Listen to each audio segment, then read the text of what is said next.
Alors comment trouver la stellaire, mais surtout comment la reconnaître?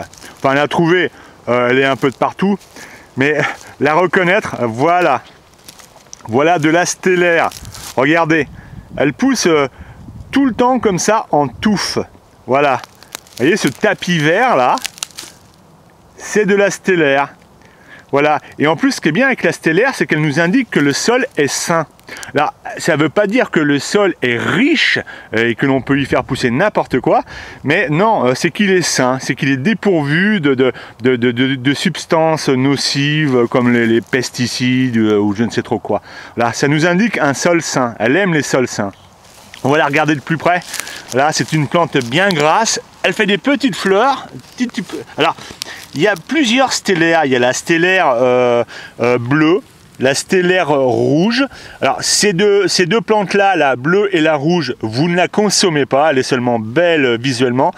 Se consomme uniquement la stellaire blanche. Et elle est très intéressante parce qu'elle va intéresser beaucoup de monde. Elle a un pouvoir. L'une de ses vertus, c'est d'être amaigrissante. Voilà, elle aide à amaigrir. Voilà, alors on va la regarder d'un peu plus près.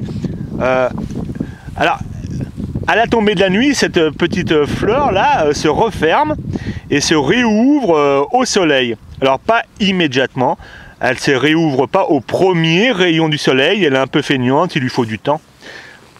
On va essayer de la regarder d'un peu plus près. Elle est grasse au toucher, elle est très agréable, hein. Voilà. Alors, voilà une petite fleur. Alors, j'espère qu'on va la voir correctement. Moi, je vois pas très bien mon écran. Alors, on a l'impression qu'elle a 10 pétales. En fait, non, elle en a que 5. Là, elle n'est pas vraiment ouverte, hein. Elle en a que 5, mais en fait, chaque pétale est divisé sur son milieu. Ah, un beau faisan, là. Je viens d'entendre un beau faisan.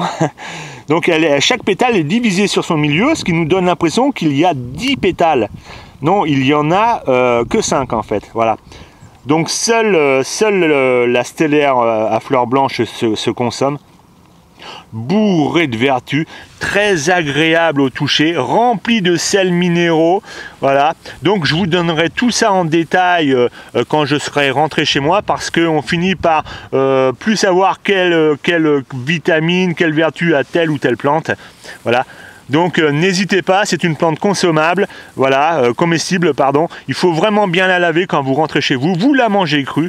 Allez, je vous dis tout ça, je vous en dis plus, je vous raconte toutes les vertus dès que je suis rentré chez moi. Alors, les propriétés de la stellaire sont vraiment nombreuses. Par exemple, si vous l'utilisez en externe, elle serait très efficace pour soulager les rhumatismes et puis les affections articulaires. Il suffirait de prendre une grosse touffe de stellaire et puis de la frictionner sur les parties douloureuses. Et ça calmerait et serait très efficace. Elle est utilisée également, et ça depuis la nuit des temps, contre toute forme de démangeaison de la peau. Voilà, contre par exemple l'acné, l'eczéma. Elle est également très efficace contre les piqûres d'insectes. Par exemple, elle aurait le pouvoir d'absorber le venin. Il suffirait également d'appliquer la plante là où on s'est fait piquer et elle absorberait le venin. Alors ça, je ne sais pas, j'ai jamais vérifié. Elle est bourrée de sels minéraux comme le potassium, le silicium, le magnésium, le calcium. Elle a 7 fois plus de vitamines que n'importe quelle salade et 7 fois plus de fer que les épinards. Elle aide également à lutter contre les problèmes respiratoires, contre les bronchites, aide à évacuer les sécrétions. D'ailleurs, quand vous avez pris un repas assez lourd, assez copieux, eh bien, elle vous aide à éliminer toutes les sensations de lourdeur.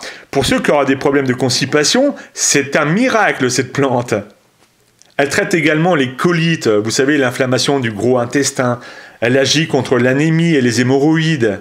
Quand on a une fatigue passagère, quand on n'est pas bien, quand on est un peu épuisé, elle tonifie l'organisme. Elle favorise également la cicatrisation des tissus et agit sur les troubles rénaux.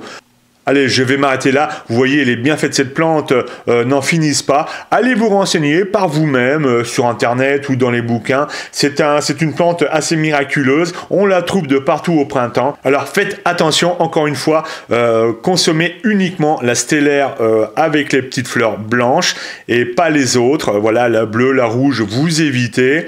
Et puis, donc, cette plante, on peut la consommer de différentes manières, soit crue, soit cuite. On peut même en faire des infusions. Enfin, on peut la préparer de différentes manières.